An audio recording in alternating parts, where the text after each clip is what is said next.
E a ideia aqui é a gente conversar um pouco nessa terceira microaula sobre o tema semiótica e política.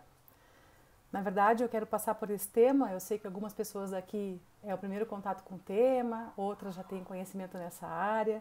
Então, a ideia é a gente conversar um pouco, né? Situar a semiótica, para quem não sabe desse conceito e tal, falar um pouco da semiótica, dos conceitos como signo e semiose. Mas a ideia aqui é a gente pensar junto como algumas crenças que são cristalizadas acabam tendo implicações para a gente, né? Então, por que eu estou pensando desse lugar?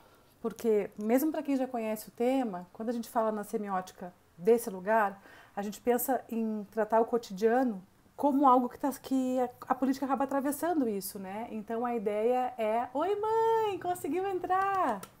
A ideia é justamente ter o cotidiano como referência, esse cotidiano atravessado pela política, como um pano de fundo para a gente conseguir pensar algumas questões semióticas, né?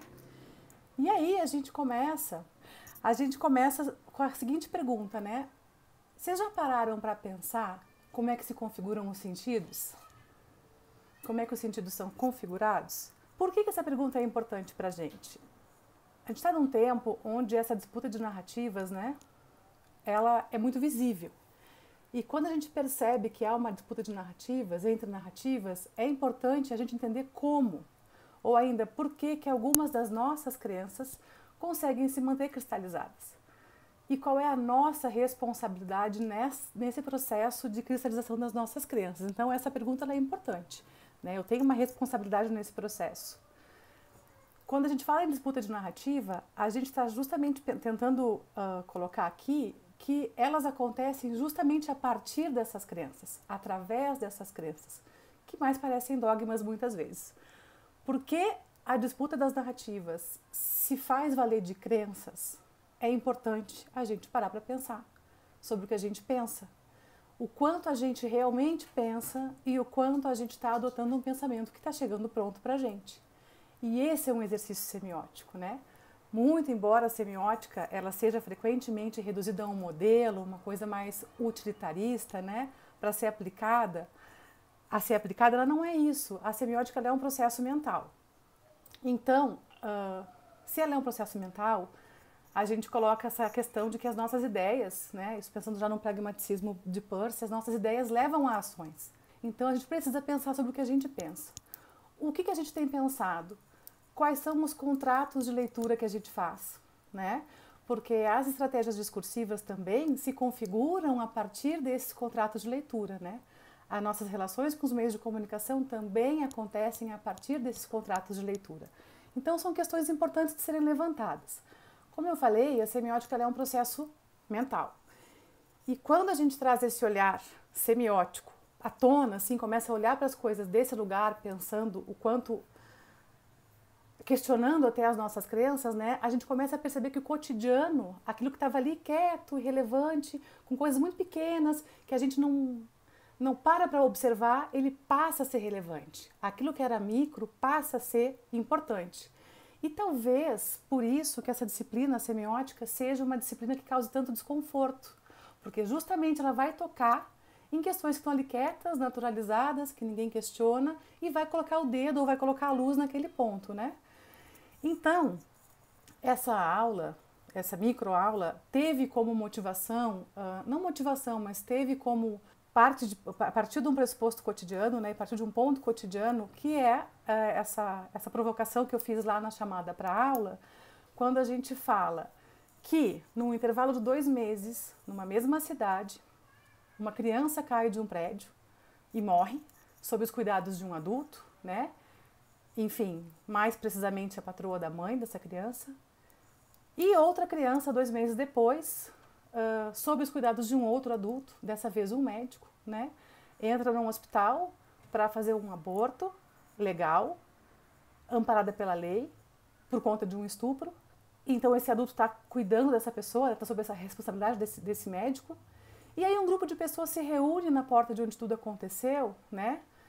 E vai até quem está zelando por essa criança para chamá-la de assassino. E a gente se pergunta, mas vem cá, como é que isso é possível?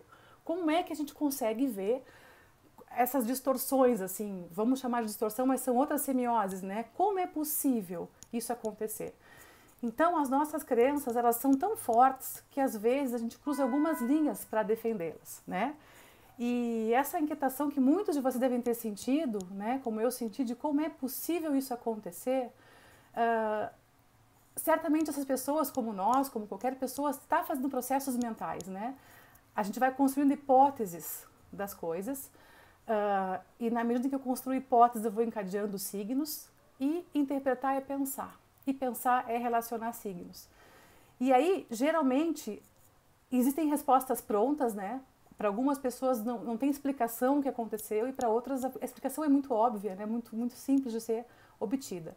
Então, a gente precisa ter um cuidado, porque a gente está estranhando, muitos de nós, como é que tem uma mobilização para isso, para acusar um médico ou uma criança de assassino, e não tem uma mobilização para ir atrás de um verdadeiro criminoso, que foi quem estuprou essa menina, né? A questão é que talvez essas pessoas não estivessem lá em prol de uma justiça. Ninguém estava lá para defender a lei. Quem estava lá, dentro dessa lógica de encadeamento, estava lá por um ato de fé. E aí, um ato de fé, essa resposta foi em função de um ato de fé. Existem vários desdobramentos, que inclusive ignoram o fato desse aborto ser legal, tá? Amparado pela lei. Então, o que a gente está botando atenção aqui, uma luz de foco, é que em prol das nossas crenças individuais e dos contratos de leituras sobre alguns temas, a gente tende a eliminar aquilo que gera tensão, certo? E quando a gente fala eliminar o que gera tensão, é eliminar literalmente, né? Fico pensando aqui que a nossa colega professora Débora Diniz, professora da UNB, do Direito, né? Que tem um projeto de pesquisa sobre e toda uma ação sobre a descriminalização do aborto, ela teve que sair do país, da cidade, ameaçada de morte. Então, é uma eliminação literal do que é diferente, né? Então, por que temos a cristalização diante do tema ou do signo aborto, né? Convenientemente se confunde ser a favor da descriminalização com ser a favor do ato em si, né? Então, o que esse signo aborto nos diz, né? A cristalização é tão forte que quem acredita que isso é um pecado, o que quer que seja, também não quer muito saber o que acontece com quem opta pelo aborto. Vamos deixar de lado a questão da menina, que é uma criança e tal, e pensar no aborto como signo mesmo na nossa sociedade. Então, é um assunto que não é discutido, né?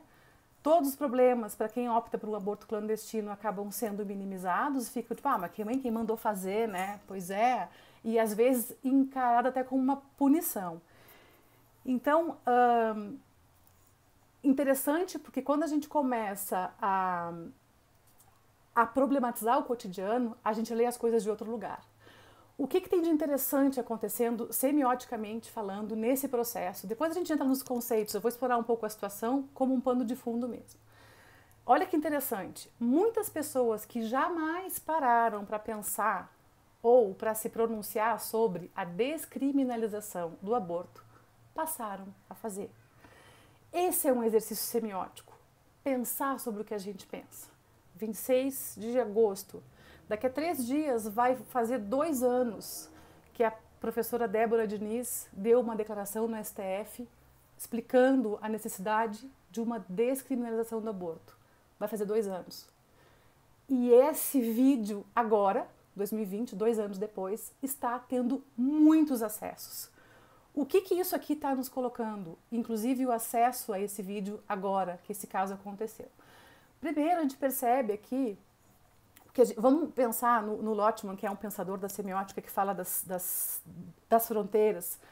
Vamos tomar o que ele chama de semiosfera como nossas bolhas, tá?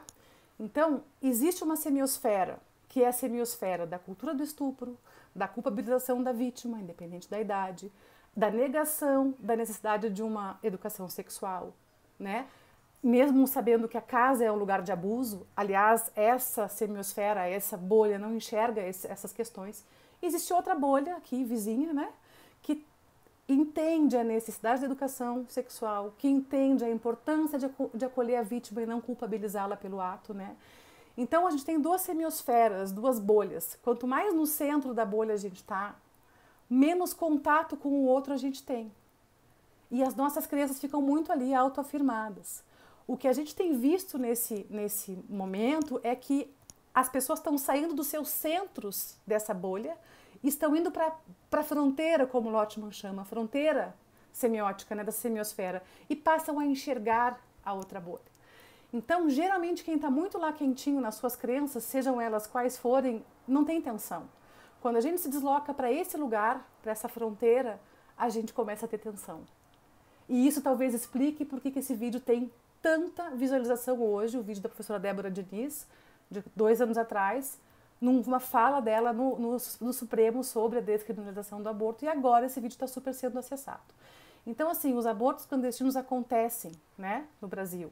O estupro é cotidiano no Brasil, assim mesmo com crianças, né, entre 10 e 14 anos.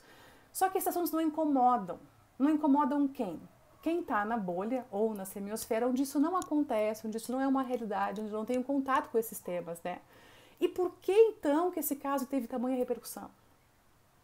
O que aconteceu? O que mudou? Se eu tenho uma bolha que não enxerga todos esses acontecimentos sociais e outra que vive isso, o que fez com que esse caso viesse à tona e gerasse tanta repercussão?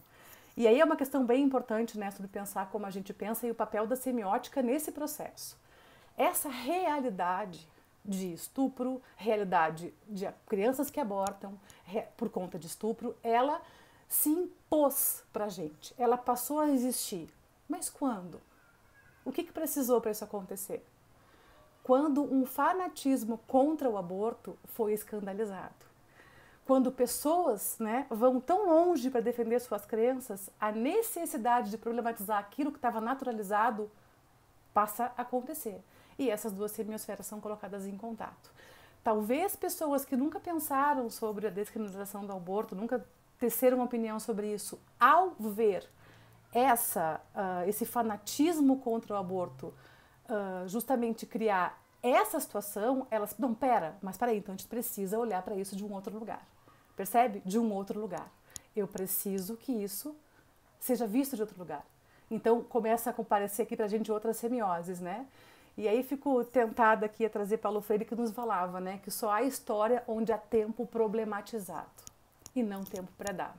Então a gente está aqui pensando na semiótica e nesses processos mentais que ela nos permite como uma forma de justamente fazer história e problematizar coisas que às vezes estão naturalizadas, né? Mas daí alguns devem estar se perguntando, poxa vida, se a gente está aqui com esse objetivo de pensar como algumas crianças cristalizadas têm implicações, por que a Raquel está trazendo para a gente semiótica e política? Onde é que a política entra nessa história? Por que política, né? Bom, porque isso tem uma implicação política, né? Aliás, passa pela política. Quem conhece o ministro da Saúde diz que a inércia e essa ausência de apoio na logística desse caso específico, de deslocar uma menina de um estado para outro, pode ser explicado pelo fato dessa secretaria ser chefiada por um médico que foi indicado pela ala mais conservadora da bancada evangélica e radicalmente contrária ao aborto. Então veja como tem implicações políticas, né? A gente está falando de um caso de uma pessoa que dependeu do movimento dos estados, né? Uma decisão que não foi, um apoio que não veio do governo federal, mas veio dos estados. Então veja, as ideias refletem as ações. No nosso país, a gente está presenciando ações políticas, como nesse caso, serem tomadas por ideias de alguns grupos que estão no poder. E aí não é segredo para ninguém, né? Isso também vem à tona nesses momentos, de vários casos que são públicos de conselheiros tutelares que são guiados por uma opinião bem conservadora, que nesses casos que não são raros nem de exceção, de crianças grávidas por conta de estupros, eles de alguma forma protelam o tempo gestacional dessas vítimas para que não haja condições do aborto acontecer. Porque nossas ideias refletem nas nossas ações. Então é um sistema patriarcal que abusa de meninas, que produz violência doméstica e que está sendo blindada, né, por essa política que está aí. Então é nesse sentido que semiótica e política acabam se encontrando nesse tema aqui. Então aqui no nosso país, o aborto ele é um assunto de responsabilidade do Ministério da Saúde, né? Tem um decreto de 2013 que estabelece diretrizes muito claras para o atendimento de vítimas de violência sexual e com normas muito específicas de atenção humanizada. Mas, em tom de ameaça, o governo fala que se porventura Câmara, Senado aprovarem alguma ampliação do aborto, eles vetarão, né? Porque o governo é contrário. Então, trata o aborto como assassinato de alguém que está dentro da mãe e coloca o casamento como instituição de fins de reprodução. E num país laico, a Bíblia acaba sustentando esse argumento, né? Então, é uma questão política. Percebem que é uma questão política. Então, ignora-se o que está previsto em lei e a preocupação do Estado, que deve ser com a saúde pública, com a saúde da mulher, com o direito, né, a opção. Enfim, respeitando totalmente a visão da igreja e seus princípios, mas essa preocupação não tem que ser das autoridades de saúde, né? A preocupação das autoridades de saúde tem que ser com a saúde da população. Então, é nesse sentido que as coisas acabam se cruzando, né? No mesmo caso, o coordenador geral de gestão de projetos de saúde pública, do Ministério da Saúde também, né? Criticou a menina por fazer o aborto, né? Ou os médicos por fazerem, eu já nem sei. Eu sei que médicos visitaram essa menina para dizer que ela tinha condições físicas de manter a gravidez, né? E o coordenador geral de gestão de projetos da saúde, ele falou, em síntese, né, aspas, que a direita é contra o aborto, pois é uma vida. E a esquerda é a favor e pune o inocente, a verdadeira vítima. Ou seja, o que a gente está vendo aqui é um uso ideológico daquilo que deveria ser questão de saúde pública, né? A cultura do estupro desconsidera que essa menina foi estuprada por quase metade da vida. Ela não é a vítima, nesse caso a vítima é a criança, percebem assim? Então, mas como é que isso se constrói? Tem uma pesquisa do ano passado, de janeiro de 2019, do Datafolha, que fala, né, perguntas abertas e fechadas, para 46% das pessoas, 46% das pessoas, mulheres estupradas que engravidam devem receber uma ajuda financeira para ter o filho, entende? Então, assim, o dilema não é pelo aborto ou contra o aborto, é pela repressão dessa política, né? Ou pela despenalização como política, seguida de outras coisas, né? Esse sistema, todo o sistema, ele se torna natural, né? E a gente não mexe com ele, né? São processos sociais. Isso é importante de pensar. E se é social, tem poder. E se tem poder, tem relações de classe, de gênero. Então, certamente vai ter o guardião da moral aí, né? E quando a gente tensiona um sistema, a gente está tocando no poder. Então, é político. Falar sobre descriminalização do aborto é falar sobre os nossos corpos, de alguma forma, né? Então, de novo, nosso objetivo, perceber como crenças cristalizadas e preconceitos reproduzidos têm implicações. E esse caso colocou muitas pessoas em movimento para compreender justamente a importância dessas relações. Por isso que eu fico otimista em ver tantas pessoas realmente olhando para outras semioses e buscando essas informações, né? Quando a gente propõe uma discussão semiótica dentro de discussões políticas e fora delas, né? É justamente porque a semiótica vai nos convidar a sair dessas dicotomias e a juntar elementos que até então parecem que não estão tão conectados ali. A gente passa a relacionar coisas que não pareciam relacionadas. Por exemplo, relativizar o abuso sexual e condenar o aborto. Essas questões, elas estão relacionadas. Não são, mas elas podem ser, né? Então, mesmo que gere um pouco de desconforto, essas discussões são importantes, né? Então, a semiótica vai nos oferecer essa oportunidade de pensar justamente fora desses elementos que tentam ir lá dogmatizando o nosso pensamento, né? E a gente não percebe isso acontecer. Então, para quem está conhecendo o tema agora, e aliás, eu tenho aqui colegas e amigas, né, que trabalham com o tema, por favor, fiquem à vontade, os comentários estão abertos para complementar alguma coisa que eu fale, mas a semiótica, ela é sobre observar as formas sociais de comunicação e significação. É sobre produção de linguagem, é sobre produção de sentido. E quando a gente fala em produção de linguagem e sentido, não é só linguagem verbal, não, tá? É toda e qualquer linguagem. Na verdade, assim, a gente, agora falando especificamente do conceito de semiótica, a gente tem semiótica e semiologia, são duas coisas diferentes que são tratadas desde 1969, né?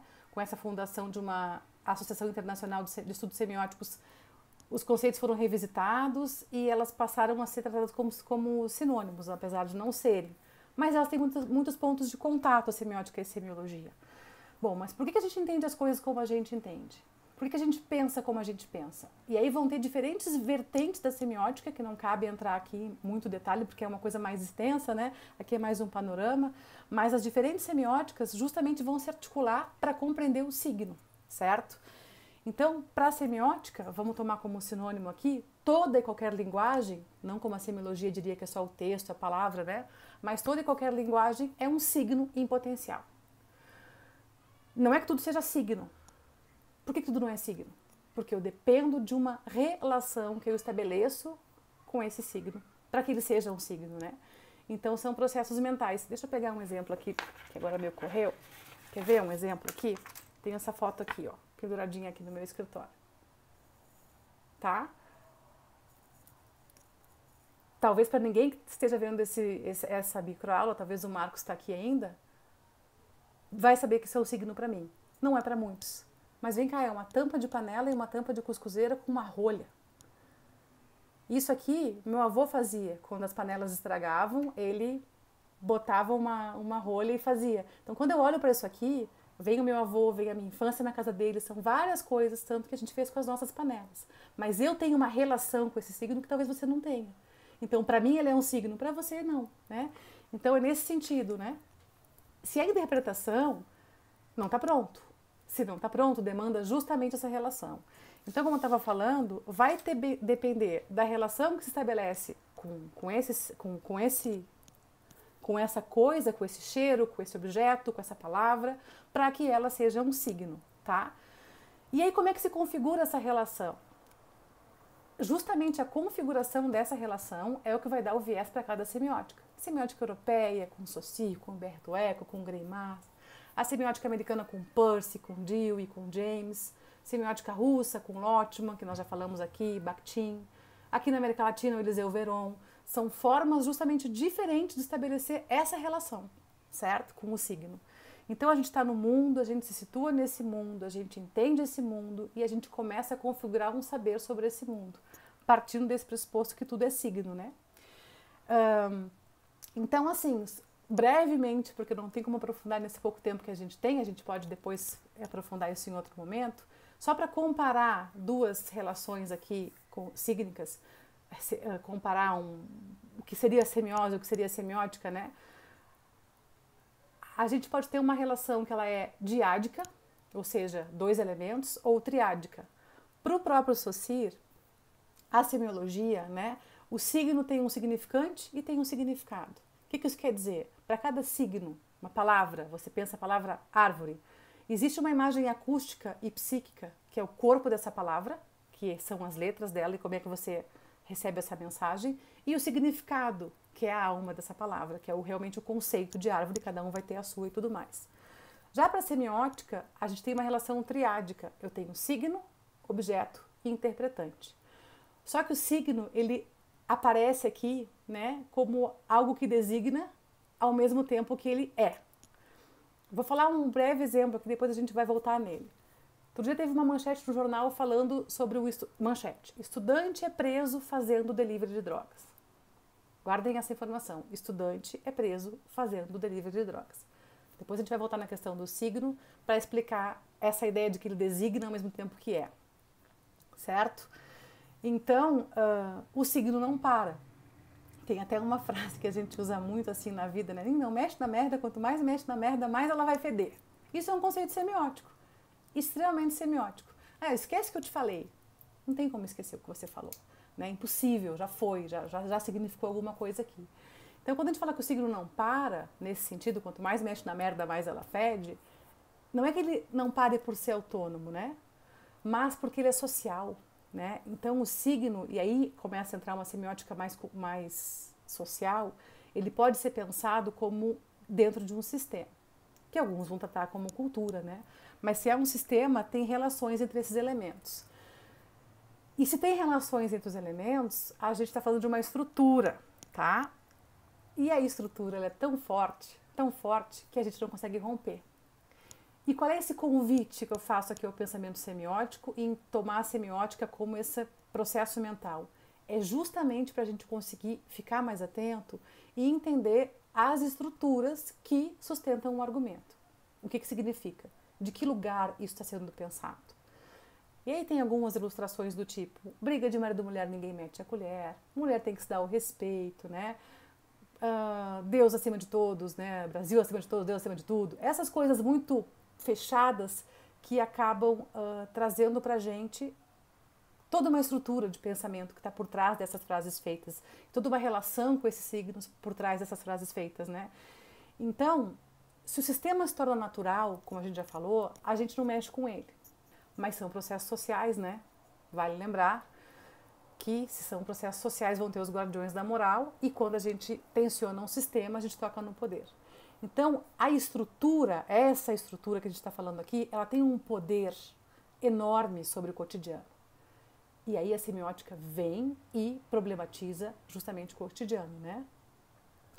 E aí não tem como a gente desvincular o espaço político que a religião tem ocupado no nosso país, que fez com que fanáticos de diferentes grupos religiosos se sentissem confortáveis para hostilizar um médico, uma criança, a família dessa criança.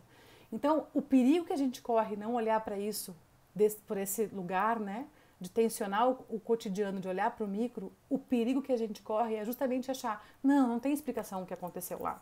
É uma pessoa, você tratar essas situações como sendo isoladas, né? Essas pessoas não podem ser vistas como lobos solitários, né? Você tem um problema, não é possível, ela tem um problema fazer uma coisa dessas. Porque isso é muito sério e tem se tornado sistêmico. O que a gente tem percebido é que esse autoritarismo que a gente tem vivido está naturalizando coisas, né? A ponto de, por exemplo, os dados dessa criança e do hospital que ela ia fazer o aborto serem divulgados. Então, existe todo um sistema, uma estrutura que está tão forte nesse sentido que coisas como essas estão acontecendo.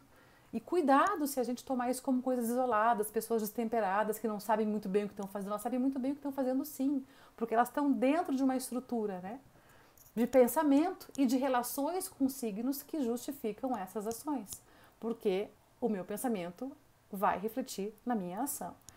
Então, a gente não pode ficar muito confortável com as nossas primeiras respostas para essas coisas todas, porque justamente, às vezes, elas estão partindo de coisas que a gente adota como um pensamento que chegou pronto pra gente, né? E crenças que acabam sendo muito dogmatizadas. E aí, tudo que foge dessas respostas acaba sendo tomada como ruído. E esse ruído vai gerar tensões, né? E aí, quando a gente começa a ter um pequeno contato com a semiótica, entender basicamente, né, esses primeiros contatos, os primeiros conceitos de pensar sobre o que a gente pensa e tudo mais, a gente percebe que estamos sendo constantemente estimulados por uma estrutura, por um sistema, como queira chamar, a fugir dessas tensões. Voltando lá ao Lotman, a ficar na sua semiosfera sem problematizar muita coisa, né? Não queremos as tensões, né? Mas é na tensão que as coisas acontecem, é no ruído que as coisas acontecem, é no desconforto que as coisas acontecem, no desconforto do signo. O signo aborto passou a ser revisto, entendeu? Repensado. Então, o ruído é muito interessante nesse momento, nesse processo semiótico.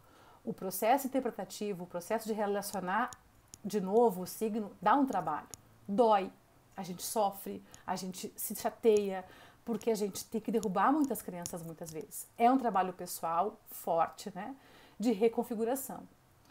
E aí quando a gente volta nessa ideia de que aquilo que está fora das minhas crenças tende a ser eliminado, a eliminação do outro, né, nesse sentido, quando a gente não se permite sair desse lugar e pensar sobre o que a gente pensa, é justamente essa cristalização que eu estava falando anteriormente, que justifica e que alimenta, que explica xenofobia, homofobia e todas as fobias. Esse signo, o outro, né, ele tensiona uma relação que eu estou estabelecendo e que me deixa confortável, né? No meu tempo não tinha esse negócio de homem namorar com homem. Sempre existiu. No teu tempo, talvez as pessoas não pudessem ser quem elas são, né? E aí gera um desconforto. Hoje tem toda uma força de movimentos que acabam permitindo e ajudando que esse signo apareça e ele gera tensão e gera mudança. Mas é uma coisa da gente pensar o quanto a gente evita essas tensões, né? E, bom, isso aqui daria um pano para manga para uma outra conversa, mas eu não posso me estender por conta do tempo. Então, uma postura semiótica, que é a que eu estou propondo aqui, é uma postura que incomoda, né? Porque gera tensão, gera essa tensão toda, e elas são essenciais para a semiótica. É necessário, né? Quando a gente fala em outra experiência, a gente está falando justamente em outra relação de signos. a gente está falando de outras semioses, né? E aí a gente entra nesse último conceito, né? Já falamos de semiótica e de signo, que é o conceito de semiose, que também é muito importante para a semiótica. Quando a gente fala em semiose, a gente está falando da produção de significados. Esse processo pelo qual a gente compreende o mundo são pelas semioses. Por isso que eu falei que tem quem anda por essa semiose aqui, que naturaliza o estupro, né, a cultura do estupro, que entende isso como uma coisa estrutural, e tem quem está numa outra relação que entende a importância da educação sexual nas escolas. Então são semioses diferentes, né? Quando a gente percebe tudo isso, o que é o signo e como é que as semioses acontecem, a produção de significados no caso, né? Isso permite que a compreensão de que um signo vai levar a outro signo. E esse signo novo, né, ele é muito mais desenvolvido. Então é como se houvesse um metabolismo desse signo. O signo está em constante movimento, ele não para, né? Como eu já tinha falado anteriormente no pragmaticismo do Peirce, a semiose ela é uma ação do signo, ela é uma continuidade entre ideia e ação, ideia e ação, ideia e ação. De novo eu reforço o vídeo da professora Débora Diniz, da participação dela no STF, numa audiência sobre a descriminalização do aborto que foi feita há 2 anos atrás, tá cheia de visualizações dessas últimas semanas. Ideia e ação, ideia e ação. As pessoas estão repensando o signo aborto a partir desse fanatismo que levou a essa situação e parando para, peraí, não, mas então eu preciso olhar para isso de um outro lugar. Eu preciso olhar para isso por outra semiose, né? Produzir outros significados, compreender isso de um outro lugar. Então isso é bem bonito, né? Porque a semiose me permite entender que mesmo fazendo um anúncio, falando alguma coisa, as interpretações vão ser diferentes do que eu estou pensando. Por isso que quando a gente faz uma pergunta para alguém, a pessoa não responde a pergunta, mas o que ela escutou e entendeu dentro da semiose que ela participa, né? Ela entendeu o que deve ser respondido. De repente você vai pensar, tá, por que você não concorda com o aborto previsto por lei?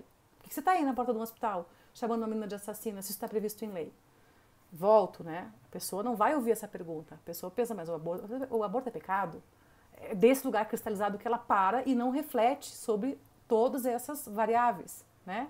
Então, e isso, de novo, já falei, uma pesquisa do ano passado diz que os brasileiros e brasileiras pensam que mulheres vítimas de estupro, não crianças, mulheres vítimas de estupro, devem receber um auxílio para ter esses filhos. Tamanho o pecado que é o aborto. Esquece lei. Então é outra semiose, né? Outra relação de sentido. Então não dá para dizer que não faz sentido. Não, mas não faz sentido a pessoa achar que essa mulher tem que manter uma gravidez que foi de uma violência. Não existe não fazer sentido, porque já é um sentido, né? O não fazer sentido já é um sentido, porque eu estou em outra semiose, outra relação com esses signos, então é um sentido, né? Então, esse movimento que a gente tem visto das pessoas, ou elas se deslocam para ver as coisas de outro lugar, que é o que está acontecendo. As pessoas estão se deslocando para olhar para isso de um outro lugar. Ou esse hábito vai virar um dogma, né? Então isso é muito bonito que está acontecendo, muitas aspas aí, bonito porque não tem nada de bonito nessa situação, mas ver as pessoas se predispondo a parar para olhar para isso de um outro lugar, isso faz a gente sentir um quentinho no coração, né? E aí por isso que a gente chama de processos mentais. O signo começa a coisa chamada semiose, essa cadeia de signos que vai te levando para outros lugares, né? É o que muita gente está experimentando agora, depois desse caso, andar por outras semioses. Outras relações de sentido, deslocar-se dos seus núcleos para ir justamente para essas fronteiras que o Ottman falava e olhar para isso e se incomodar e se chatear e ter que cair alguns véus do rosto, né? Isso mesmo, nego, é a chave que muda, você pensa de outra hemisfera, você visita outra relação de sentidos e você vira a chavezinha, né? Então, voltando àquela manchete que eu falei lá atrás do estudante, né? Quando eu quis dizer que o signo, ele ao mesmo tempo que ele constitui o sentido, né? O signo designa ao mesmo tempo que ele é parte, por isso é relação triádica. Estudante é preso fazendo delivery de drogas. Ok. Aí vem, homem de 26 anos, tralá, tralá, tralá. Essa frase produz sentido? Estudante é preso fazendo delivery de drogas. Produz sentido. Mas também essa frase colocada já é resultado de um sentido. Por isso que o signo designa ao mesmo tempo que ele é. Quando eu falo estudante é preso fazendo delivery de drogas, você certamente fecha os olhos e vem uma pessoa, não vem outra. Não vem uma pessoa negra, periférica, porque isso seria um traficante. Percebem? Então, nesse sentido, existe toda uma construção anterior que não permite para alguns verem um estudante de universitário, classe média, como um traficante. Ele faz o quê? Delírio de drogas. Ele é o quê? Um estudante. Então, são os sujeitos discursivos, né? Isso aqui também me faz buscar uma outra ilustração, para sair um pouco desse caso, enfim, da menina. Outro dia eu estava vendo, o Marcos me mandou uma participação do Emicida no Roda Viva, e a pessoa fez uma pergunta para ele, né, lá no Roda Viva. Se ele não achava que o rap fazia apologia ao crime, né? Essa foi a pergunta que fizeram para o Emicida. Se o rap não estaria sendo condescendente com o crime organizado, né? Ou deixando de fazer uma crítica mais dura ao crime organizado, comparado à crítica que ele faz às forças policiais e tudo mais, né? E aí ele respondeu, essa é uma análise muito preconceituosa. Desde quando você narrar uma situação vinculada ao crime, faz de você um apologista? Se você acha que você apologia ao crime, o que você me diz do Datena? Como explicar o Datena?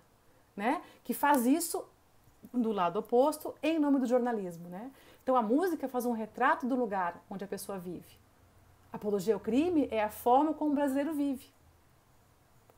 Qualquer outra coisa que tente associar essa cultura ao crime é tirar o foco de onde ele está, né?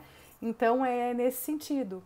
Então, já fechando, estou com medo de ser derrubada aqui, quando a gente olha para a semiótica desse lugar, a gente descobre movimentos analíticos que são muito interessantes quando a gente se predispõe a olhar para os signos de outros lugares, né?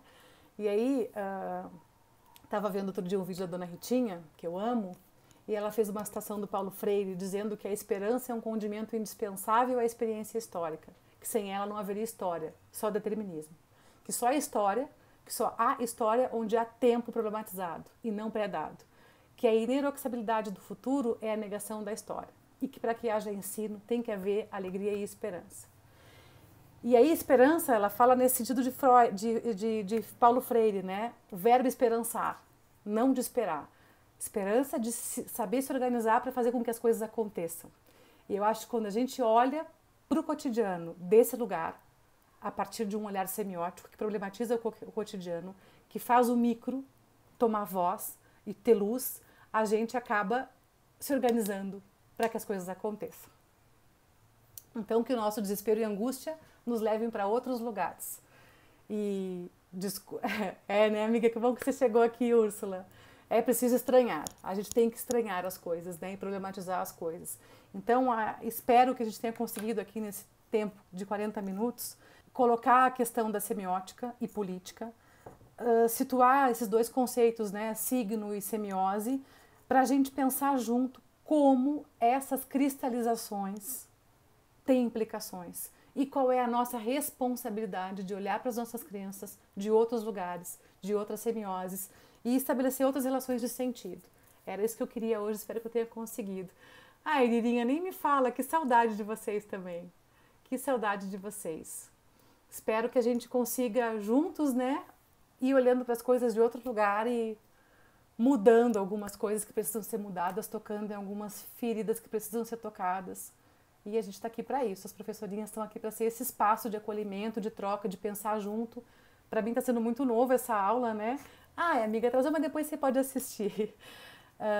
Que bom, Lobão, que você gostou. Para mim é uma coisa nova, eu não tinha feito isso ainda, estou bem feliz.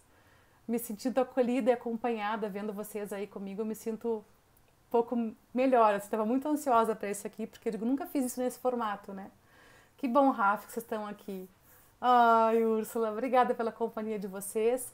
Que vocês pensem sobre o que vocês estão pensando e que a gente tenha mais oportunidades de conversar, né? De olhar para o outro com um pouco mais de generosidade, né? Menos com julgamento e mais com deixa eu entender de onde é que essa pessoa está falando, quais são todas essas relações sígnicas que ela tem, quais são os processos, né? De quais semiosferas elas vêm, para a gente conseguir, entender que as coisas têm explicação, não são isoladas, e dois, como é que a gente enfrenta isso e modifica essas crenças que viram dogmas e que nos fazem paralisar muitas vezes. Indiquem, ouçam, curtam e salvem as professorinhas, diria a Anne se estivesse aqui comigo ao vivo. Mas que bom que vocês estão aqui. Espero que tenha esclarecido alguma coisa para quem não conhecia o tema e não feito algum equívoco para quem já conhecia o tema, cometido algum equívoco, mas é isso. Obrigada pela companhia de vocês, gente. Até a próxima.